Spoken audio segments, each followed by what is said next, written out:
Look guys, I never get scared from playing video games. No. Hey guys, welcome to IO Game Time. My name's Azzy, and today we're gonna go through some of the creepiest video game characters in my personal opinion.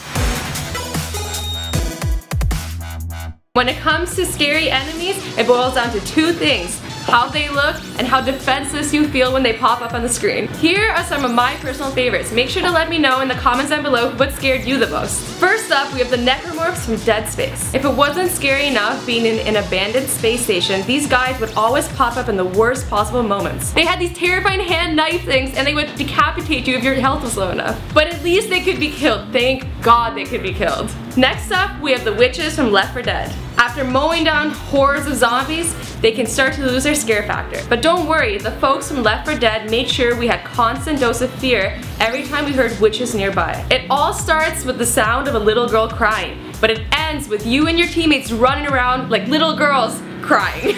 Next, we have Adam the Clown from Dead Rising. Clowns are scary enough. They don't need chainsaws. Why would you give them chainsaws? In Dead Rising, one of the creepiest enemies wasn't even a zombie, it was Adam the Clown. With his piercing clown laugh and his juggling chainsaws, players made sure to leave him for last in a very lit room, not alone. Next up, we have the blind woman from Fatal Frame. What's scarier than being in a haunted house? Being in a haunted house without a weapon.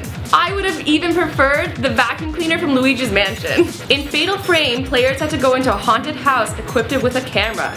The blind woman is a ghost that has no eyes and can move through walls. Since she had no vision, she could only detect you through sound. It made this encounter really creepy when you had to get close to get a good shot. Next up, we have the Wall Master from Legend of Zelda: Ocarina of Time. I get it, you're like, Legend of Zelda: Ocarina of Time, that wasn't a horror game. But when this Wall Master hands would drop on you from the ceiling, you would run like hell. If those hands got hold of you, they would teleport you back to the end of the dungeon. Not only terrifying, but incredibly inconvenient. Next up, we have the Gatherers from Amnesia. It's already scary enough playing through Amnesia as it is. You're dropped into some 18th century manor with no memory, and to make things worse, the mansion has these guys, the Gatherers.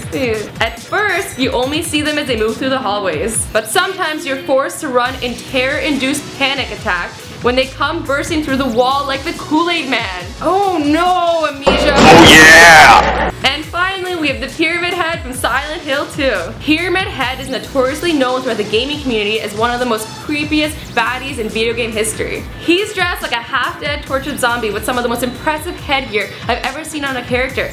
Like seriously dude, doesn't your neck hurt? Anyways, he spends the entire game stalking you, and while sometimes he attacks you directly, the scariest moments are when you see him standing across the hallway from you. Alright guys, thank you so much for watching. Make sure to let me know which bad guys terrified you the most. I'd love to know. I love horror games, but I cannot handle them. Make sure to check me out on Instagram and Facebook at Azzylet. Bye guys!